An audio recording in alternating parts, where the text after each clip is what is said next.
उनके पुण्य फिर भी शेष रह जाते हैं, तो उनमें से फिर ये वहाँ पहले तो यहाँ पर ब्रह्मा विष्णु महेश ऐसे एक, जैसे एक ब्रह्मा मर गया, दूसरा पुण्यात्मा जो अब रह जाएंगे इस भक्ति को संग्रह कर कर पार ना हुए, वो धन सारा रह गया उनका, उनके साथ उसको ऐसे ठगवा होगा उनको। जैसे ब्रह्मा जी की मृत्यु हुई तो नेक्स्ट पुत्र ब्रह्मा रजोगुण बना के रजोगुण नक्षत्र में रह के ये दोनों दुर्गा और ये वहाँ एक पुत्र उत्पन्न करते हैं, वो ऑटोमेटिकली रजोगुण हो जाता है।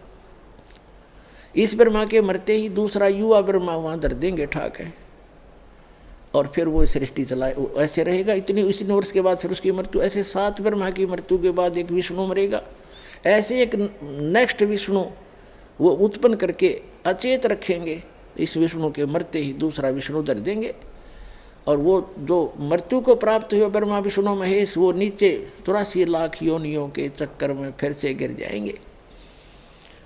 परमात्मा कहते हैं ये अरहट का कुआ लोई या गड़बज्जा है सब कोई, कीड़ी कुंदर और अवतारा हर हट डोर बंधे कई बारा, असंग जन्म हो गए 89 चक्कर काटते हैं। ये अवतार तक ब्रह्मा विष्णु महेश तक की मृत्यु होती है। ऐसे ही जब शिव मरेगा उससे पहले एक तमोगुण युक्त उन्हीं पुण्यात्माओं में से एक शिव को रख लेगा, और फिर उस शिव की मृत्यु होते उसको रख देगा। ऐसे इसने अपनी व्यवस्था बना रखी है। इसको 1 लाख मानव शरीरधारी प्राणी खाने होते हैं, और उस अपने खाने के लिए इसने तीनों पुत्रों की ड्यूटी ला रखी है। इनको ऐसे गुण युक्त बना रखा है, इनके भी बस की बात नहीं है। अब आपने कबीर गरीबदास साहिब जी की वाणी में एक पढ़ा, जैसे आपने तो नहीं पढ़ा होगा, बहुत बार बोला है दास ने कि राम कृष्ण सतगुरु सहजादे और भक्ति हेत या हुए प्यादे। कहते ब्रह्मा विष्णु और महेशा ये तीनों देव दयालु हमेशा। अब जो ये वचन बोला है कितना गूढ़ है कि राम कृष्ण उस परमात्मा के सहजादे हैं, यानी उन विशेष अच्छी आत्माएं हैं, इन्होंने घने भक्ति करी थी लेकिन गलती खा गए, यहीं रह गए, ये हैं उस परमात्मा की प्यारी आत्मा।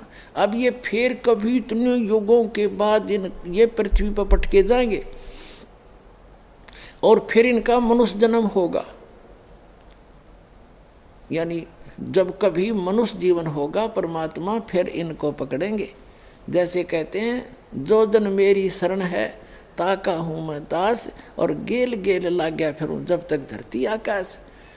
तो इन्होंने कितना काम बढ़ा लिया, जो इसी गलती करके ऐसी भक्ति करके सार नाम तक प्राप्त करके यहीं धक्के खा रहे हैं।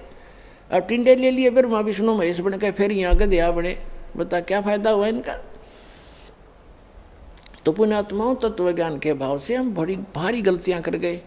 अब इसको बड़े ध्यान से रखना, ये अनमोल रत्न है, संभाल के रखना इसको। ऐसे कहते हैं ये बात कहन सुन की नहीं, ये कर पाड़न की है, ये कहन सुन की नहीं, ये करण की है ये काम। अब जो प्रसंग हमारा फिर आते हैं, ये तो इनका निर्णय दे दिया आपको, इनकी ऐसी स्थिति होगी। अब जो अक्षर पुरुष है इसकी मृत्यु कैसे होगी, इसका कितना पीरियड है, जैसे एक युग बना ऐसा जो आपको बताया, 1000 ऐसे बने हुए युग का इसका दिन इतनी ही रात्रि है।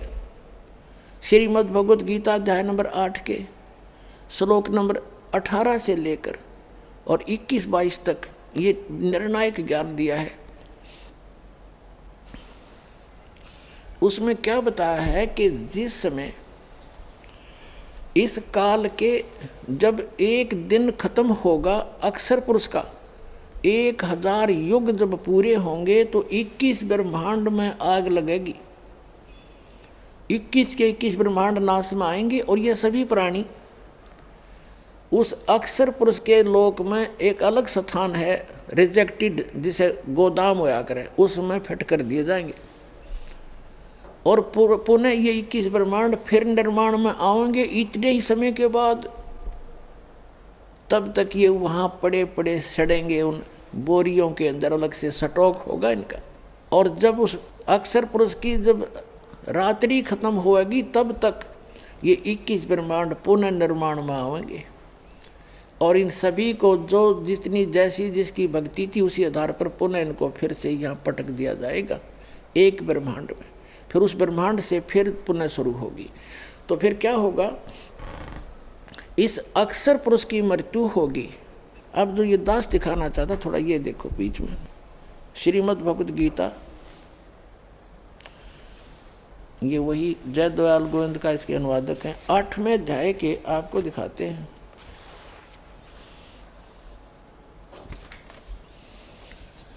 सत्रहवां आपने पढ़ लिया, ये देखिएगा गीता अध्याय नंबर 8 का, श्रीमद् भगवद गीता, ये 17वां आपने पढ़ लिया। ये अक्षर पुरुष का है, परब्रह्म का एक दिन है, 1000 चतुर्युग का, 1000 युग का, नोट चतुर्युग। अब यहाँ हम 18वां पढ़ेंगे। इसमें क्या बताया है कि संपूर्ण चराचर भूतगण इस ब्रह्मा के दिन के प्रवेश काल में नहीं, ये जो ये ब्रह्मा नहीं, ये गलत लिखा है, अक्षर पुरुष के एक दिन में के काल दिन के प्रवेश काल में अव्यक्त से, अर्थात ब्रह्मा के सूक्ष्म शरीर से उत्पन्न, अव्यक्तात से उत्पन्न होते हैं। और उस ब्रह्मा की नहीं, उस अक्षर पुरुष की रात्रि के प्रवेश काल में उस अव्यक्त नामक सूक्ष्म शरीर में नहीं, उस अव्यक्त संज्ञा के ही में लीन हो जाते हैं, उसमें वहाँ रख दिए जाते हैं। इसका अर्थ क्या है? जैसे श्रीमद् भगवद गीता अध्याय नंबर 15 के श्लोक नंबर 16 और 17 में 3 पुरुष हैं, सरपुरुष, अक्षर पुरुष और परम अक्षर पुरुष। अब यहाँ वही 3 सिद्ध करने हैं। जैसे यहाँ क्या कहा है कि जब इस अक्षर पुरुष को यहाँ सेकंड अव्यक्त कहा है, ये दूसरा अव्यक्त है, लेकिन यहाँ इस प्रसंग में इसको अव्यक्त प्रथम कहा है। इसका क्या है? जैसे उसका 1000 युग का दिन जब समाप्त होगा तो पूरे 21 ब्रह्मांड का नाश हो जाएगा, और उस अक्षर पुरुष के लोक में, जैसे उस 1000 चतुर्युग में उस अक्षर पुरुष के भी लोकों की आंशिक प्रलय होगी। जैसे यहाँ होती है, जब ब्रह्मा जी का एक दिन समाप्त होता है तो केवल इन 3 लोकों में प्रलय हो जाती है, लोक न्यू के न्यू रहते हैं और इनके ऊपर पानी जल भरकर बिल्कुल विनाश हो जाता है। पुनः फिर ये धीरे धीरे अपना स्थिति पर आते हैं, पुनः स्टार्ट होते हैं। तो इसी प्रकार उसके आंशिक लोकों में प्रलय हो जाती है उसकी भी, और उस जो बचे हुए लोक हैं जो उसका एक अलग से, जैसे यहाँ ब्रह्म लोक है वहाँ पर ब्रह्म लोक है, उसके अंदर सभी प्राणी रख दिए जाते हैं, ये नीचे वाले भी और उसके आंशिक हुई प्रलय वाले भी वहाँ रख दिए जाते हैं। अब इसका प्रमाण है, ये देखिएगा, ये क्या बताया है 18वें अध्याय के 8वें अध्याय के 18वें मंत्र में। इसमें ये बताया है कि संपूर्ण चराचर भूतगण ब्रह्मा के दिन के, ये है उस परब्रह्म के दिन के, अक्षर पुरुष के दिन के प्रवेश काल में, और अव्यक्त से अर्थात उसी के लोक से उत्पन्न होते हैं। ये क्या होता है? और रात्रि में, यानी जब उस अक्षर पुरुष की रात्रि होती है 1000 युग की, उसके दौरान उसमें प्रवेश कर जाते हैं, वहाँ रखे रहते हैं, उसके शरीर में नहीं, वहाँ उसके लोक में रखे जाते हैं। उस प्रलय जब होती है तब का बात है। अब यहाँ अब 19, 20, 21, 22 से आपका यह बात समझ में आओगी। देखना 8वें अध्याय के 19वें श्लोक में कहा है, हे पार्थ, वही यह भूत समुदाय उत्पन्न होकर प्रकृति के वश हुआ, रात्रि के प्रवेश काल में लीन होता है और दिन के प्रवेश काल में उत्पन्न हो जाता है। ठीक है। अब भी इसमें क्या कहा है कि परंतु उस अव्यक्त से परे जो दूसरा अव्यक्त विलक्षण जो सनातन अव्यक्त भाव है, वह परम देव पुरुष सब भूतों के नष्ट होने पर भी कभी नष्ट नहीं होता। अब क्या, जैसे क्या बताया है कि अक्षर पुरुष का जब इसको अव्यक्त कहा है, इसका जब 1000 युग का ऐसे बना हुआ दिन समाप्त होता है तो रात्रि के समय ये 21 ब्रह्मांड और उसके कुछ आंशिक ब्रह्मांडों का विनाश होकर के उसके लोक में इसका तो कति विनाश हो जाएगा, उसको वैसे प्रलय होती है। तो उसके एक परब्रह्म लोक है, यहाँ ब्रह्म लोक जिसने इसने प्राप्त, उसमें रख दिए जाएंगे।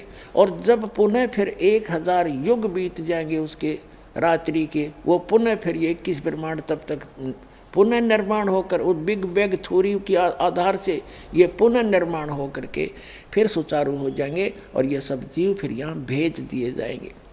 अब ये बताया है कि इस जिस अव्यक्त के लोक में ये रखे गए, उस अव्यक्त यानी अक्षर पुरुष परब्रह्म से अन्य एक और अव्यक्त परम भाव है, वो सबके नाश होने पर भी उसका स्थान और वो परमात्मा कभी विनाश में नहीं आता। अब देखो ये 8वें अध्याय का हम 19वां पढ़ रहे हैं।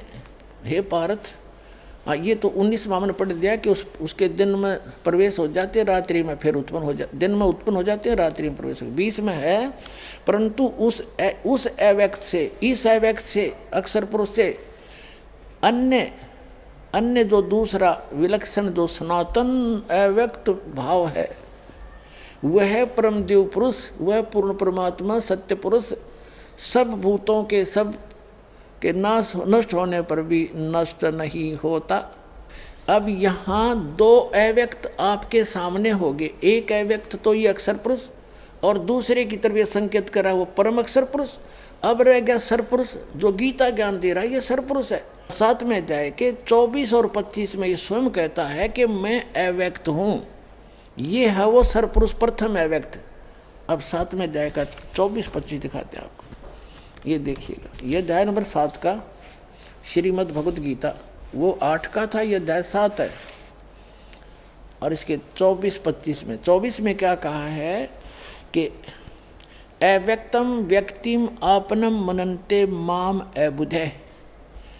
ये गीता ज्ञानदाता सरपुरुष है, श्री कृष्ण में बोल रहा है। परम भावम अजानंत मम अव्यम अनुतमम। क्या कहते हैं? बुद्धिहीन पुरुष मेरे अनुतम अविनाशी परम भाव को नहीं जानते। अनुतम का अर्थ, अनुतम तो लिख दिया भलाओ इनका, इन अनुतम तो लिख दिया, यहाँ अनुतम का अर्थ।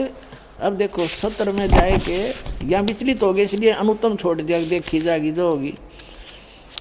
ये 18वें अध्याय में देखो हाड़ नाश कर रखे इन्होंने। ये 18वां अध्याय है इसी 7वें का। इसमें क्या कर रखा है इन्होंने? अनुतमाम गति है इसमें। उदारा सर्वे एव एते ज्ञानी तु आत्मा एव मे मतम आस्थित स ही युक्तात्मा माम एव अनुतमाम गतिम। अनुतमाम गति घटिया गति में, इसका अनुतमाम का अर्थ कर दिया अति उत्तम। वारे देवताओं, अनुत्तम माने अति उत्तम। 7वें अध्याय के 24वें श्लोक में ये विचलित हो गए, ये देखिएगा। अब 7वें अध्याय के ने सोचा अनुत्तम लिख दो। अब आत्मा तो इनकी भी नहीं मान रही थी, लेकिन अज्ञान था इनको। कहते हैं बुद्धिहीन मेरे, अनुत्तम का अर्थ अनुत्तमम, अनुत्तम का अर्थ लिख दिया अनुत्तम, या इसको हम घटिया भी तो बोल सकते हैं, और उसमें अति उत्तम कर रखा है। इसका अर्थ भी अति उत्तम ही मान कर लिख रहे हैं यहाँ पर। अनुत्तम हम इसको कहेंगे घटिया, अश्रेष्ठ, अविनाशी परम भाव को न जानते हुए ये बुद्धिहीन मेरे अनुत्तम यानी घटिया इस अटल नियम को, परम भाव को नहीं जानते हुए अव्यक्तम मुझ अव्यक्त माम, मुझ अव्यक्त को, ये तीनों ने बकवाद कर रखी है। माम अव्यक्तम, मुझ अव्यक्त को व्यक्तिम आपनम मनन्ते, मुझे कृष्ण रूप में, व्यक्ति रूप में प्राप्त हुआ मानते हैं ये मूर्ख, ये बुद्धिहीन। ये क्या कहता है कि मुझ अव्यक्त को, मैं अव्यक्त रहता हूँ, मैं किसी के सामने नहीं आता, गुप्त हूँ, और मुझ अव्यक्त को ये बुद्धिहीन व्यक्तम आपनम मनन्ते व्यक्तिम, ये श्री कृष्ण मान रहे होंगे। I am not Krishna. ये अव्यक्त, ये क्या कहता है फिर आगे 25वें श्लोक में 7वें अध्याय के, ये देखिएगा। ये 24वां हमने पढ़ लिया 7वें अध्याय का। अब 25वां यह है, न अहम प्रकाश है सर्वस्य योग माया समावर्त मूढ़ मूर्ख अयम न अभिजानन्ति लोक माम अजम अव्यम। अजम माने मुझ अजन्मे को, यहाँ अजम का अर्थ है कि मैं माँ से जन्म नहीं लेता, इसका जन्म ऐसे होता है जैसे गीता अध्याय नंबर 10 के श्लोक नंबर 2 में कहता है कि मेरी उत्पत्ति को ये देवता, ये ऋषि, ये मैं ऋषि नहीं जानते, क्योंकि ये मेरे से उत्पन्न हुए हैं। इसकी बाप की उत्पत्ति को बच्चे कैसे जानेंगे? तो दादाजी बतावेगा। तो दादाजी कबीर साहब उसने आकर बताए आपके समक्ष, और कबीर सागर में लिखा हुआ 600 वर्ष पहले। तो यहाँ इस प्रश्न का उत्तर कौन ब्रह्मा का पिता है, कौन विष्णु का की माँ, शंकर का दादा कौन है, हमको दे बता। तो ये कबीर परमेश्वर है, हम इन सब का, ब्रह्म का भी पिता, यानी तो ब्रह्मा विष्णु महेश के पिता का भी पिता, वो सब का दादा है, यानी सबके उत्पत्ति का मूल कारण वो है। अब हम पढ़ रहे हैं 7वें अध्याय का 25वां श्लोक। अब यहाँ से ये निर्णय कर रहे हैं हम, ये 25वां श्लोक है, अपनी योग माया से छुपा हुआ मैं सबके प्रत्यक्ष नहीं होता, इसलिए यह है अज्ञानी जन समुदाय मुझ अजम, मैं अजम माने मैं अब जन्म लेकर नहीं आया हूँ कृष्ण में, वैसे प्रवेश कर रहा हूँ। मेरे इस अवयम न अभिजानंती, मेरे इस अविनाशी नियम को नहीं जानते, यानी ये कभी ये अटल नियम है मेरा कि मैं कभी किसी के सामने नहीं आता, योग माया से छुपा रहता हूँ और मैं अव्यक्त हूँ। तो ये प्रथम अव्यक्त है, ये सरपुरुष है। और 2 अव्यक्ति भाग्य आपको सिद्ध करेंगे 8वें अध्याय के अभी 20 और 21 में आपने पढ़ ही लिया। तो ये 3 अव्यक्त हैं और 3 ही ये पुरुष हैं। प्रथम अव्यक्त ये सरपुरुष है, ब्रह्म 21 ब्रह्मांड का स्वामी है, और दूसरा अव्यक्त ये अक्षर पुरुष है, ये 7 संग ब्रह्मांड का स्वामी है, और तीसरा अव्यक्त जो कभी सभी के नष्ट होने पर भी कभी नष्ट नहीं होता, वो परम द्वीप पुरुष यानी परम अक्षर पुरुष, वो कबीर भगवान है। ये देखिए, अब हम 8वां अध्याय में आगे 7वां पढ़ लिया, उसमें से सिर्फ इतना ही कंसेप्ट, इतना ही प्रमाण लेना था हमने कि प्रथम अव्यक्त 7वें अध्याय के 24 और 25 में ये खुद कहता गीता ज्ञानदाता कि मैं अव्यक्त हूँ, अपनी योग माया से छुपा रहता हूँ। ये मेरा अश्रेष्ठ घटिया अटल नियम है कि मैं कभी किसी के सामने नहीं आता। जब एक पिता अपनी संतान से छुप कर रहता है तो उसमें कोई दोष है, वो घटिया नियम है उसका। तो ये कभी सामने नहीं आता अपने यथार्थ रूप में। तो ये कहता मैं प्रथम अव्यक्त हो गया यूँ। अब 2 अव्यक्त यहाँ से लेंगे हम। देख 8वें अध्याय के श्रीमद् भगवद गीता अध्याय नंबर 8 का अर्थ श्लोक नंबर हमने 19 पढ़ दिया। उसमें पढ़ा था कि ये सभी भूत समुदाय उत्पन्न होकर प्रकृति से वश हुए, रात्रि प्रवेश काल में लीन होकर के दिन के प्रवेश काल में उत्पन्न होते हैं। किसमें?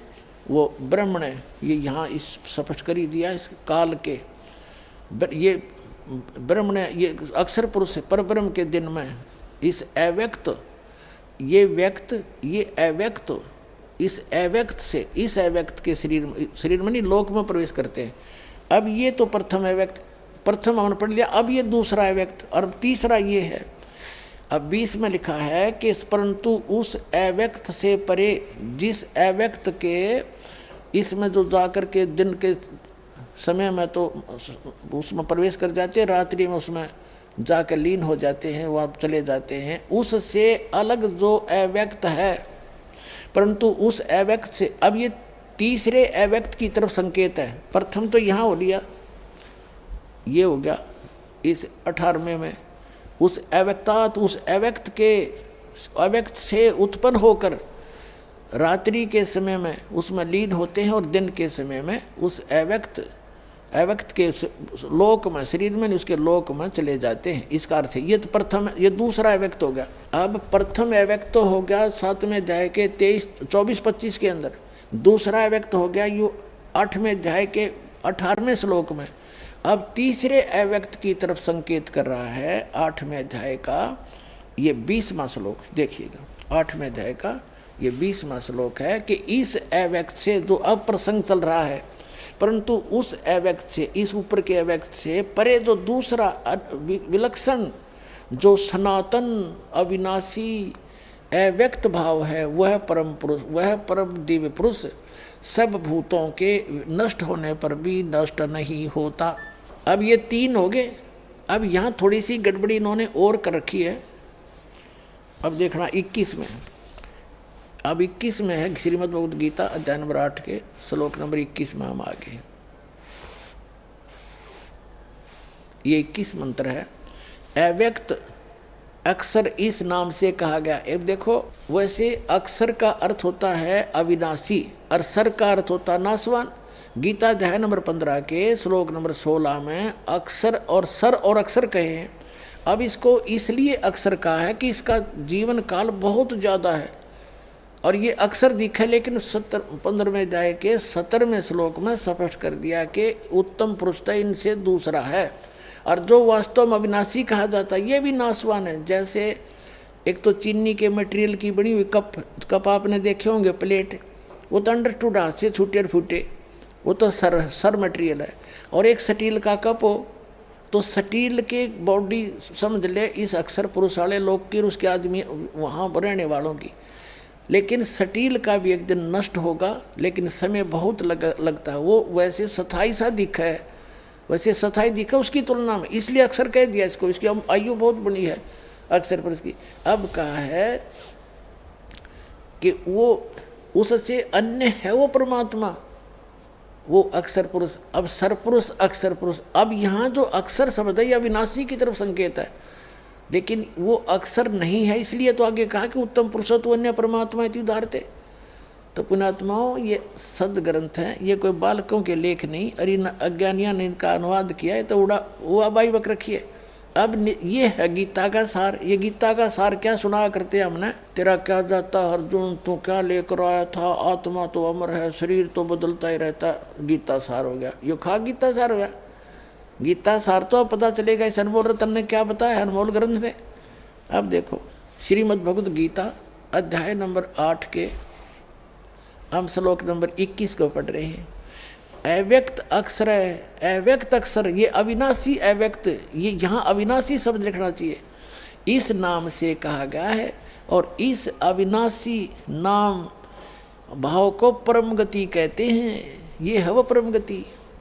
और जिस सनातन अव्यक्त भाव को प्राप्त होकर मनुष्य वापस नहीं आते, वह मेरा परम धाम है। अब देखो यहाँ गलती खा गई। अब ये यहाँ के कहना चाह है कि मैं भी कभी वहीं रहा करता था, मेरा मूल निकास वहीं से है, इसको वहाँ से इसको निष्कासित किया गया था। जैसे एक व्यक्ति कह रहा था कि हमारे गांव का एक लाला जी था बनिया वैसे, और मैं कुदरती उसी की दुकान पर चला गया। लेकिन वो गांव छोड़े उन्होंने लगभग 50 वर्ष हो गए थे। हमारे जन्म से भी पहले वो गांव छोड़कर शहर में रह रहे थे और वहाँ अपनी सब संपत्ति को सेल कराए थे। और वो व्यक्ति वृद्ध वहीं बैठा था। उसने मुझसे पूछ लिया, आप कौन से गाँव के हो? मैंने अपना गाँव बताया कि मैं उस गाँव का हूँ। तो वो कहता है कि हमारा भी मूल गाँव, हम भी उस गाँव के हैं। और जबकि उस गांव में उसकी कोई संपत्ति एक पैसे की भी नहीं है, लेकिन फिर भी वो कह रहा है कि हम भी उसी गांव से हैं, उसी मेरा मूल गांव वही है। तो ये यहाँ ये कह रहा है कि वो स्थान जहाँ वो परम अक्षर ब्रह्म रहता है, ये मेरा परम धाम तो वही है, असली स्थान तो मेरा भी वही है। तो इसका ये अर्थ है, लेकिन अब इसका वहाँ कुछ नहीं है। लेकिन वैसे कहने में ये कहता है कि वो मेरा परम धाम है, मेरा भी वहाँ से ही निकास है, इसका ये अर्थ है। इसको आप सृष्टि रचना में पढ़ोगे तब पता चलेगा ये वहीं से निष्कासित है।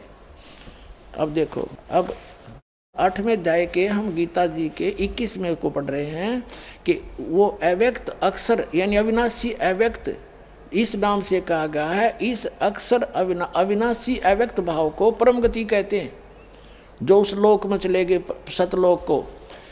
और जिस सनातन अव्यक्त भाव को प्राप्त होकर मनुष्य वापस नहीं आते, वह मेरा परम धाम है। वैसे इसका अर्थ ये है कि वो परमम, वो मम धाम परमम, वो मेरे धाम से श्रेष्ठ है। एक तो अर्थ इसका ये बनेगा सीधा तो। और इस वैसे हम इसका अर्थ लगाएं तो इसका अर्थ ये बनता है, ये कहना चाहता है कि मेरा भी मूल स्थान वही है।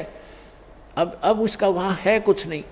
जैसे अभी आपको उदाहरण दिया एक सेठ का, तो ऐसे समझना। अब आगे देखो, अब देखो 22 में क्या कहा है कि हे पार्थ, जिस परमात्मा के अंतर्गत गीता ज्ञानदाता से अन्य है वो परम अक्षर ब्रह्म, सर्वभूत सभी प्राणी आते हैं। जिस सच्चिदानंद घन परमात्मा से यह समस्त जगत परिपूर्ण है, वह सनातन अव्यक्त परम पुरुष तो अनन्य भक्ति से प्राप्त करने योग्य है। हो गया स्पष्ट।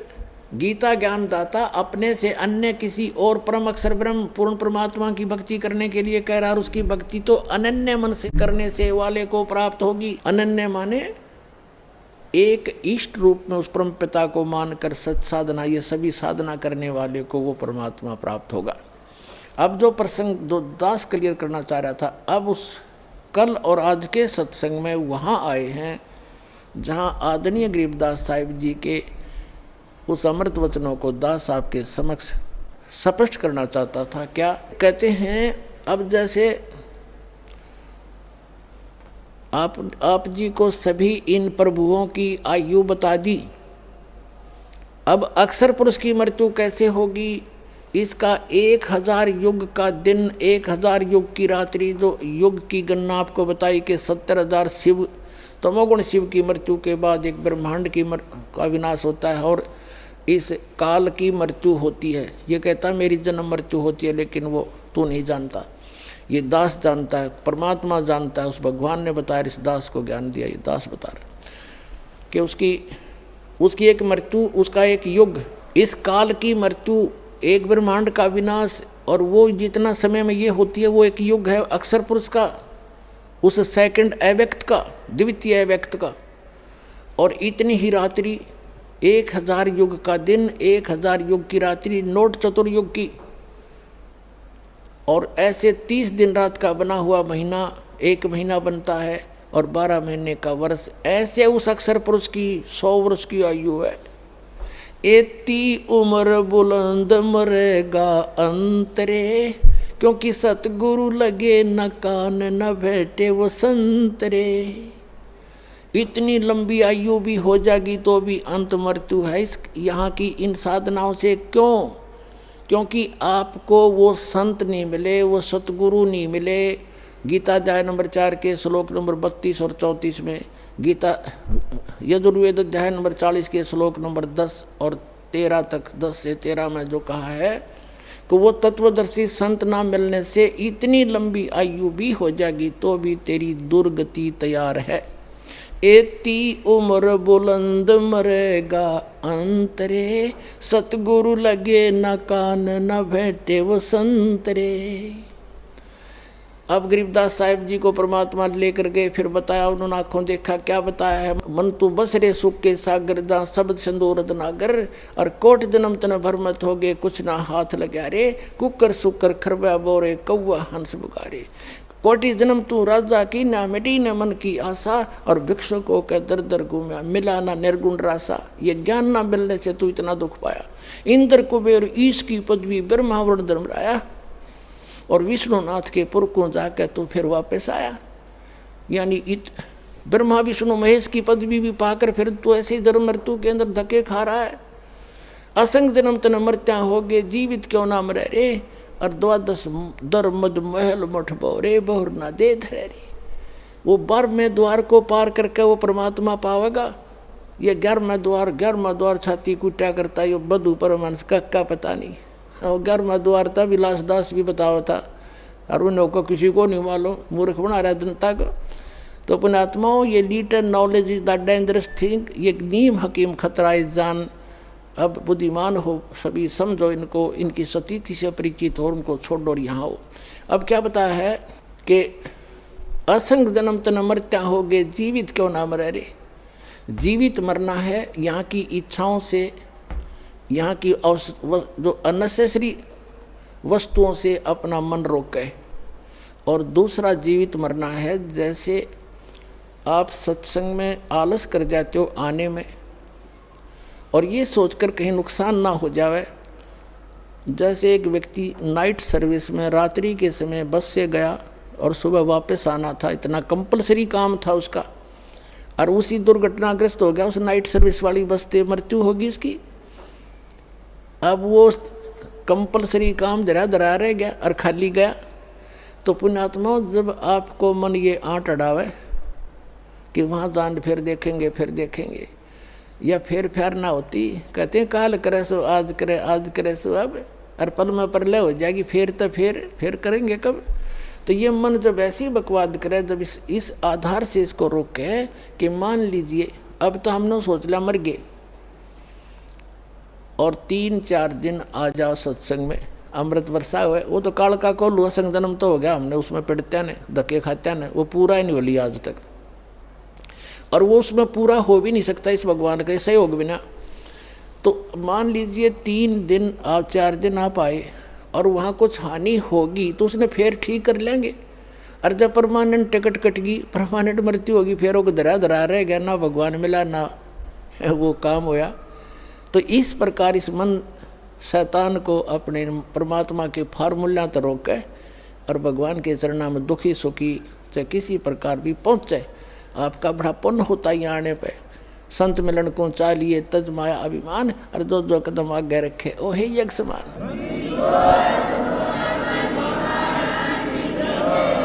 और यहाँ आते हैं तो 2 रुपये दान भी करने की सोचते हो, ये दान जो यहाँ किया गया ये आपका है, और वहाँ कोठीर बंगले बना के धर गए, वो काल का आपका नहीं है। और यहाँ सदा व्रत चले, दिन रात किसी टाइम आओ, परमात्मा के बच्चों के लिए भगवान ने सारा भंडारा खोल रखा है। तो यहाँ जो दान करते हो, यहाँ आने का सत्संग सुनते हो और आकर बैठते, ये बड़े पुण्यों से आप परिपूर्ण हो रहे हो। तो कहते असंग जन्म तन मृत्या होगे, जीवित क्यों नाम रह रे, 12 दर मद महल मठ बोरे, बहु नौ दे धर रे। उस 12वें द्वार को पार करके परमात्मा का वो लोक है, प्रथम 11वां द्वार है जो 21 ब्रह्मांड से पार करके हम इस अक्षर पुरुष के लोक में प्रवेश करेंगे, और 12वां द्वार है जो 7 संग ब्रह्मांड करके सतलोक के अंदर जब हम उस द्वार से पार करेंगे तो वो द्वार इस भक्ति से खुलते चले जाएंगे ऑटोमेटिकली आपके, और 12वां द्वार पार करके आप सतलोक में प्राप्त करोगे, जहाँ फिर लौट कर फिर कभी नहीं आओगे।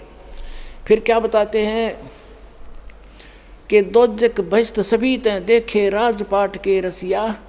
दोजक कहते हैं नरक को, भस्त कहते हैं स्वर्ग को, कि स्वर्ग और नरक में असंख्यों बार धक्के खा लिए, और 3 लोक से तरपत ना ही ये मन भोगी खसिया। इस मन की कति तृप्ति नहीं हो सकती, चाहे 3 लोक का राजा बना दे इसने। जैसे कोई सरपंच बन जाता है, वो ये सोचता है कि चेयरमैन बनूं अगली बार, जब बात बने चेयरमैन बनने के बाद नीति हो जाती है कि मैं MLA बनूं जब जी साहब है। MLA बनने के बाद फिर ने सोचा मंत्री पद मिले तो बात बना, ना तो कोई आनंद नहीं आया भाई। और मंत्री जो बन जाता वो ने सोचा भाई मुख्यमंत्री बना जब आनंद आवे। ये तो अपराधी नहीं रहे हम। अब मुख्यमंत्री की क्या टेंडेंसी होती है कि मैं प्रधानमंत्री बनूं, जो बात बना अटकलबाजी जोड़न में लगा रहेगा, और फिर यह टिकट कट जाएगी, मृत्यु हो जाएगी, फिर गधा बन के अंडेगा संतरी बना कुमार के पास, और कुत्ता बनकर संतरी बने। तो पुण्यात्मा परमात्मा ये बताना चाहते हैं, बच्चों तुम कहाँ के ढोंड लग रहे हो, ये डले ढो रहे हो। जो इस मनुष्य जीवन से जो कार्य करना था वो तो तुम्हारे को बताने भी नहीं दिया। काल ने भगवान आकर चले गए, 120 वर्ष रह के अपने बच्चों को ज्ञान देना चाहते थे, इन काल के दूतों ने बाधा बनकर खड़े हो गए, और कबीर साहब को नामो निशान मिटा दिया। धाणक था, जुलाहा था, ये था वो था।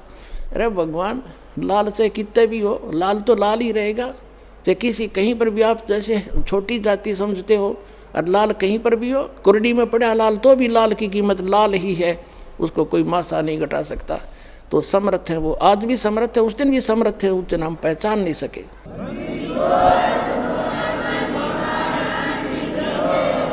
अब क्या बताते हैं, दोजिक भिस्त सभी ते देखे राजपाट के रसिया, और 3 लोग से तरपत ना ही यो मन भोगी खसिया। फिर कहते सतगुरु मिले तो इच्छा मेटे, पद मिल पदे समाना, और चल हंसा उस लोक पठाऊं जो आज अमर स्थाना। अब सतगुरु मिले तो इच्छा मेटे, ये सारा ज्ञान समझा के यहाँ से समेट देंगे आपकी इच्छाओं को। और पद मिल पदे समाना, गीता अध्याय नंबर 15 के श्लोक नंबर 4 में कहा कि तत्व ज्ञान की प्राप्ति के उपरांत उस तत्व ज्ञान के आधार से परमेश्वर के उस परम पद की खोज करनी चाहिए, जहाँ जाने के बाद साधक लौट कर फिर कभी संसार में नहीं आता। अभी 8वें अध्याय के गीता के 21वें श्लोक में भी आपने पढ़ लिया कि वो परम धाम है, वहाँ जाने के बाद सनातन परम धाम है, वहाँ जाने के बाद साधक फिर लौटकर कभी वापस नहीं आता, वो परम अक्षर ब्रह्म का स्थान है। तो वो स्थान वहाँ जाने के बाद फिर कभी लौट कर नहीं आते, उस पद को प्राप्त होते हैं। अब ये कोड वर्ड है, ये सूक्ष्म वेद है, उस अन्य वेद से भी गहन ज्ञान है, ये गूढ़ रहस्य है। इसमें लिख बोला है कि सतगुरु मिले तो इच्छा मिटे और पद मिल पदे समाना। यहाँ दो शब्द हैं पद, एक पद का अर्थ है way of method of worship, पद्धति, भगवान पद माने पद्धति, भगवान की यथार्थ पद्धति प्राप्त कराओगा सतगुरु, और उस पद्धति से वो पद मिलेगा कौन सा, जहाँ जाने के बाद फिर लौट कर कभी संसार में नहीं आते। सतगुरु मिले तो इच्छा मेटे, पद मिल पदे समाना, और चल हंसा उस लोक पुठाऊं जो आदि अमर स्थान, आदि अमर स्थान, शाश्वत स्थान। गीता जी अध्याय नंबर 18 के श्लोक नंबर 62 में कहा कि अर्जुन तू सर्वभाव से उस परमेश्वर की शरण में जा, उसकी कृपा से तू परम शांति को और सनातन परम धाम को प्राप्त होगा। अपनी साधना को बताता है 7वें अध्याय 8वें अध्याय के 5 और 7 में गीता ज्ञान दाता कि मेरी भक्ति करेगा तो युद्ध भी करना पड़ेगा और भक्ति भी कर। यहाँ शांति नाम की चीज़ नहीं है, और जन्म मृत्यु तेरी भी रहेगी और मेरी भी रहेगी। जहाँ युद्ध भी करना और जन्म मृत्यु होना वो शांति हो सकती है। और ओम नाम है इस ब्रह्म का, ओम नाम के साथ न होगा ओम शांति। ओमकार शांति का तो एक्सीडेंट है, ओम से शांति हो ही नहीं सकती सारे उल्टे काम। तो यहाँ बताते हैं कि चल हंसा उस लोक पठाऊं जो आदि अमर स्थाना, और 4 मुक्ति जहाँ चंपी करती, यहाँ की 4 मुक्ति हैं जिनको तुम प्राप्ति के लिए संख्यों पता नहीं हजारों वर्षों तक बैठे रहे, और फिर भी वो तुम्हारी 4 मुक्ति का सुख भी समाप्त होता है इस तुम्हारे स्वर्ग लोक में, ब्रह्म लोक में। और कहते हैं हम आपको ले जाएंगे साधना से, जहाँ आप जाओगे वहाँ 4 मुक्ति जहाँ चंपी करती, सदा के लिए वो सुख आपके चरणों में रहेगा। 4 मुक्ति जहाँ चंपी करती, माया होरी दासी, और दास गरीब अभय पद पर से वो मिले कबीर राम अविनाशी। बोलो सतगुरुदेव।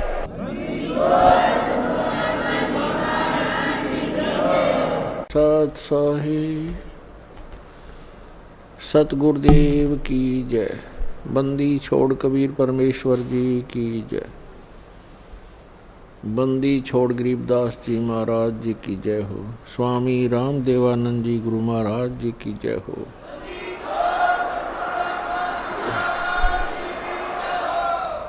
गरीब नमो नमो सतपुरुष को नमस्कार, गुरु की नहीं सुर नर मुनि जन साधुआ संतों सर्वसधि नहीं। सतगुरु साहेब संत सब दंडोतम प्रणाम, आगे पीछे मत हुए तिनको जा कुर्बान। नराकार निर्विषम काल जाल वैभंजनम निर्लेपम निज निर्गुणम अकलनो वेशुंदनम। सोहम सुरति समाप्तम सकल समाना निर्तल, उज्ज्वल हिरंबर हरदमं बेपरवा अथाह वार पार निमध्यतम।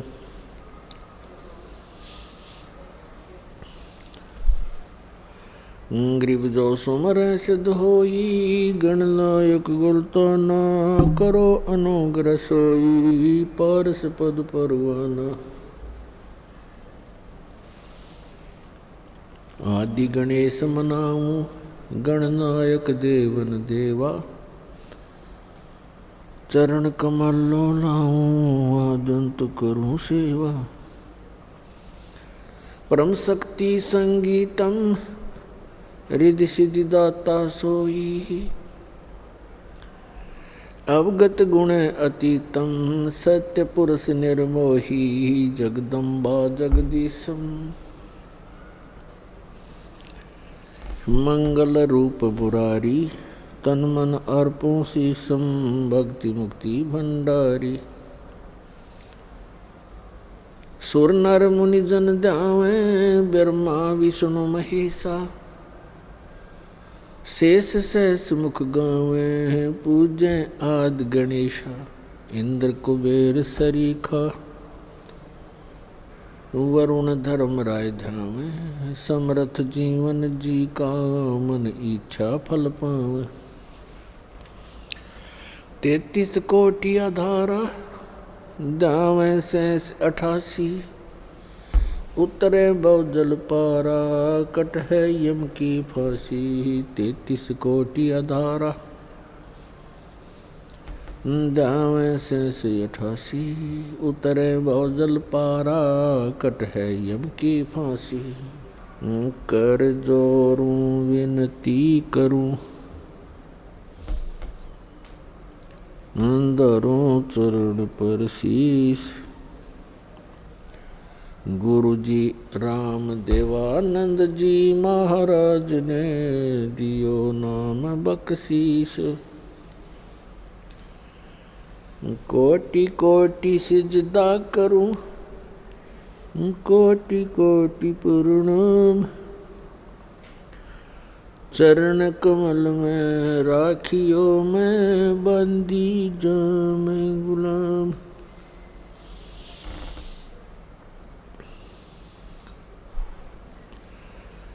कुत्ता हूँ गुरुदेव का, रामपाल दास का नाम। गले प्रेम की जेवड़ी ही, जांखें तो वहाँ जाऊं। तो करो तो हो बावड़, दूर दूर करो तो जाऊं।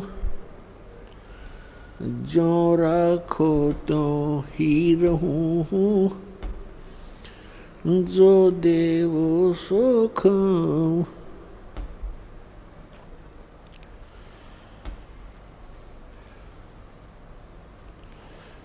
परमपिता परमात्मा पूर्ण ब्रह्म सारी सृष्टि के रचनहार कबीर परमेश्वर जी की असीम रजा से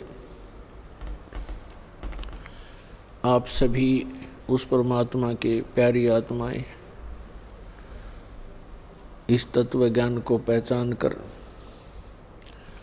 अपने पिता को पहचान कर, अपने मूल मालिक को पहचान कर यहाँ सतलोक आश्रम बरवाला के अंदर उपस्थित हुए। धन्य है आपके माता पिता जिनसे जन्म हुआ। लख बर सूरा जूझ ही लख बर सांवत दे, लख बर यति जहान में तब सतगुरु शरणा ले। तो पुण्यात्माओं, आप ऐसे पुण्य कर्मी प्राणी हो, युगों युगों से आप बहुत ही परमात्मा के निकट रहे हो, लेकिन हम पार नहीं हो पाए क्योंकि हम भगवान को पहचान नहीं पाए, तत्व ज्ञान हम समझ नहीं सके। यहाँ का सबसे बड़ा जाल काल का ये है कि जिस भी जीव को, मानव शरीरधारी प्राणी को जरा सा भी कोई यहाँ की ये नकली सुविधा उपलब्ध है, उसको परमात्मा की कति आवश्यकता महसूस नहीं होती। और जो महादुखी हैं वो परमात्मा के लिए भटकते हैं, तो काल न ये नकली संत, नकली दूत, ये ठग कदम कदम पर बैठा रखे हैं। वो उनके फंस के अपना जीवन नाश कर जाता है। और जो भक्ति करता नहीं, पूर्व जन्म का पुण्यकर्मी प्राणी है, उसको सब अच्छी सुविधाएं प्राप्त हैं, उसका व्यवसाय भी ठीक है, कोई पद पोस्ट भी उच्च है, परिवार भी अच्छा है, बच्चे भी लायक हैं, वो पूरे पूर्व जन्म के संस्कार हैं उनके, तो तत्व ज्ञान के अभाव से वो ऐसे अपना जीवन नष्ट कर जाते हैं। इस सारे अंधेरे को, संपूर्ण अज्ञान को हटाने के लिए, इसका नाश करने के लिए परमात्मा स्वयं ही आते हैं। उस परमात्मा के अतिरिक्त जितने भी संत महात्मा काजी मुल्ला आचार्य शंकराचार्य मंडलेश्वर महंत संत हैं, या जो देव पद प्राप्त किए हुए हैं, ये सभी जीव संज्ञा के अंदर हैं और परमात्मा की महिमा को जीव नहीं जान सकता अपने बल से। इसलिए परमेश्वर स्वयं आते हैं हमें अपने कुछ आंशिक महिमा जो हमें आवश्यक है वो बताने के लिए। तो पुण्यात्माओं, आज का जो समागम संपन्न होने जा रहा है ये 3 दिन से चला था। ये किस उपलक्ष्य में है? प्रथम दिन भी आपको जानकारी दी गई थी, लेकिन प्रतिदिन श्रद्धालु बदलते रहते हैं, आते रहते हैं, सुनते रहते हैं। आज वो शुभ दिन है, परमात्मा ने वो दया बख्शी थी, सतगुरु आए दया करी, ऐसे दीन दयाल बंदी छोड़ वृद्धतास का, जठरग्नि प्रतिपाल। गरीबदास जी ने कहा है कि सतगुरु आए दया करी, क्योंकि परमात्मा जब आते हैं यहाँ सतगुरु का ही रोल करते हैं। और सतगुरु की परिभाषा ये होती है कि वो सच्चा ज्ञान बतावे, सच्चे भगवान की जानकारी देवे, अविनाशी परमात्मा की। सदग्रंथों के अनुसार ज्ञान बताता है वो सतगुरु होता है, सच्चा ज्ञान दाता। तो सच्चा ज्ञान परमात्मा ही दे सकता है और उसको बताने के लिए वो परमात्मा स्वयं आते हैं।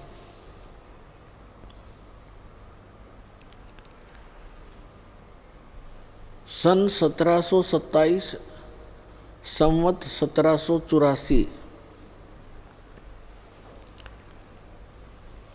को परमात्मा आदरणीय गरीबदास साहिब जी गांव छुडानी जिला झज्जर हरियाणा वाले को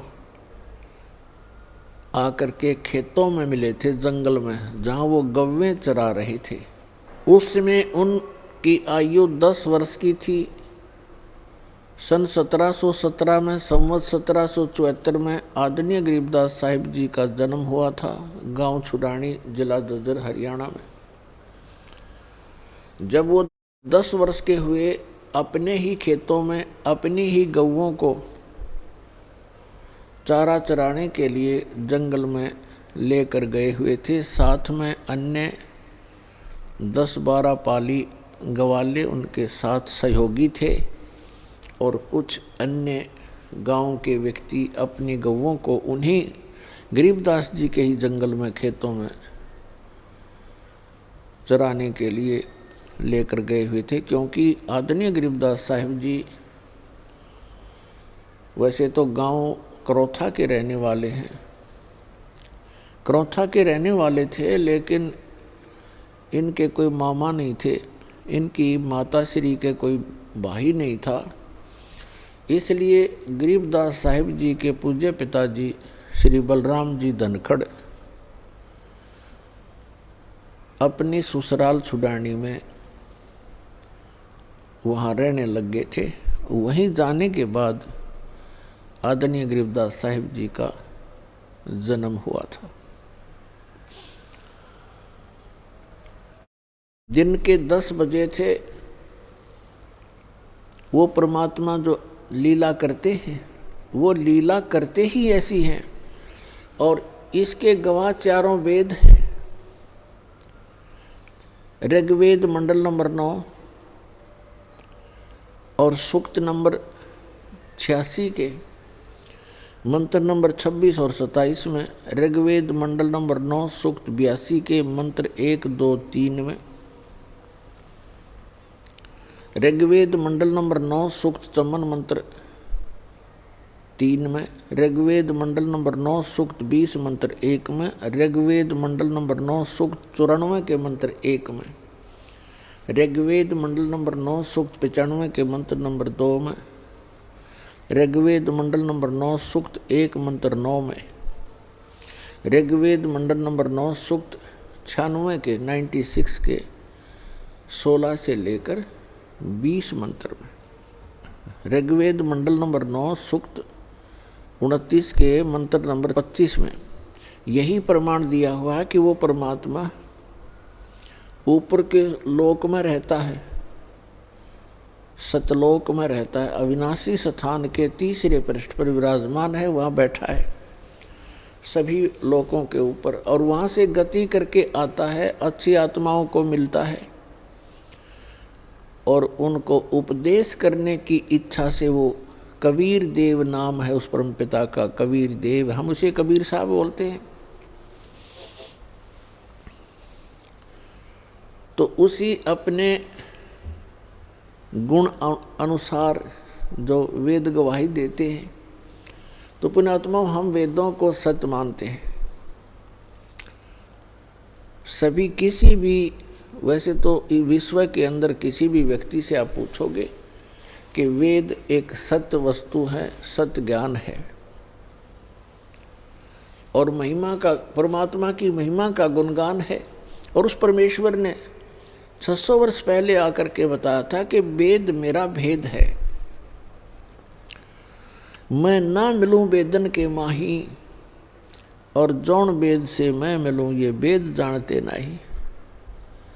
और वेद 5वां वेद है, सूक्ष्म वेद है, जिसको तत्व ज्ञान कहते हैं। वेद कहो ज्ञान कहो, तो तत्व ज्ञान है वो तत्व वेद है, वो सूक्ष्म वेद है। उस सूक्ष्म वेद के अंदर परमात्मा के पाने की महिमा कंप्लीटली लिखी हुई है,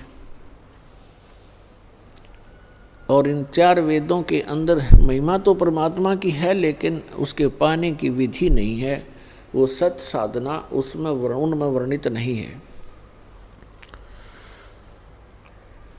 तो इस प्रकार वो परमात्मा अपनी प्यारी आत्माओं को मिलते ही मिलते हैं और उनको तत्व ज्ञान से परिचित कराते हैं।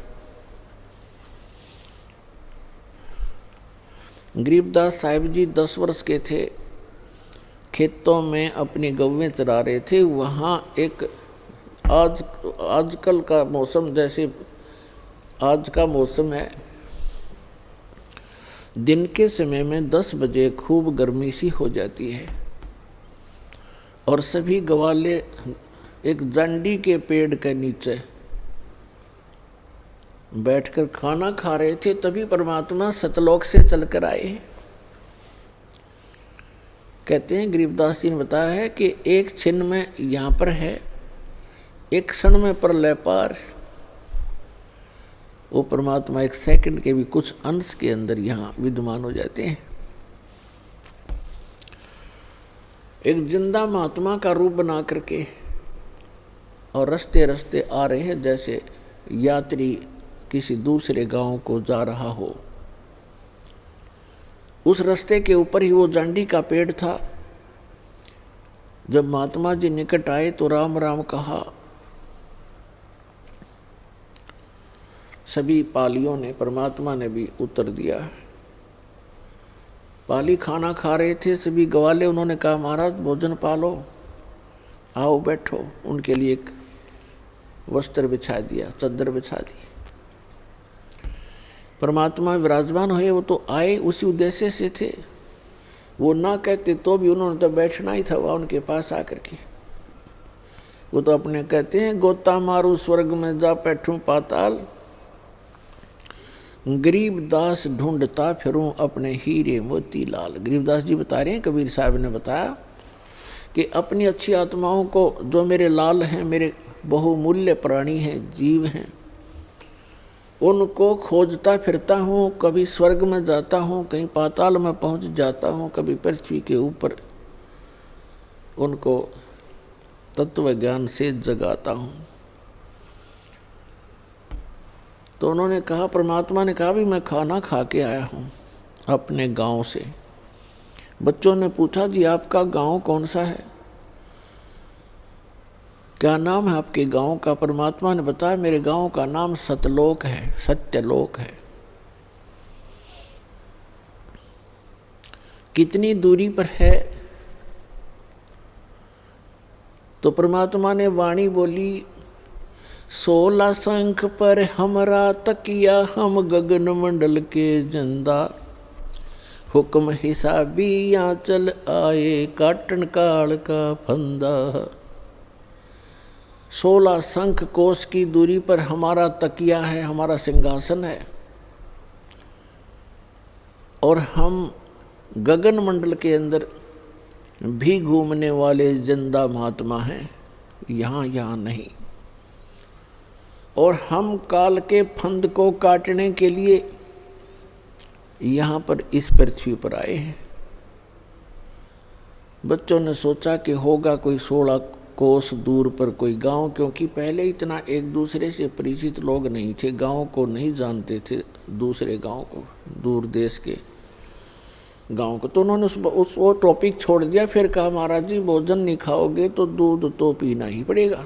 परमेश्वर ने कहा भाई दूध पिलाना चाहते हो तो बच्चों मैं कंवारी गाय का दूध पीता हूँ। जो बड़े बड़े पाली थे उन्होंने कहा कि बाबा जी तेरी नीत ठीक को नहीं, मजाक कर रहे हो आप हमारे साथ, कंवारी गाय कभी दूध देती है? परमात्मा ने कहा देख लो भाई दूध पिलाना है तो कंवारी गाय का पिया करूँ मैं। तो गरीबदास जी खड़े हुए, उनकी एक प्रिय बछिया थी 1.5 वर्ष की लगभग, दूध पीना माँ का छोड़ रखा था, अभी तक वो गर्भ धारण नहीं किया था। उसको कंवारी बछिया कहते हैं। उसको पकड़ कर लाए, गले में रस्सी बांध रखी थी अपनी बछिया के, अल्लाह के खड़ी कर दी। कहा भगवान हे महाराज जी इसको दूध कैसे देगी, इसका बच्चा भी नहीं है। तो परमात्मा ने कहा कि एक पात्र लाओ। तो वो पात्र लाए, अपना जो मटका था छोटा सा 5-4 किलो का छोटा सा, उसको बरोला बोले मिट्टी का, उसको धो बांध रखा था, साफ कर दिया और कहा इसके थनों के नीचे रख भाई, अभी दूध देवे गया तुम्हारे सामने। अब गरीबदास जी उस पात्र को, उस मिट्टी के छोटे से मटके को पकड़ कर बैठ गए, जैसे दूध निकालते हैं नीचे रख लेते हैं बाल्टी को। परमात्मा खड़े हुए, बछिया के कमर पर आशीर्वाद भरा हाथ रखा, लंबे लंबे सतन हो गए, 3-3 4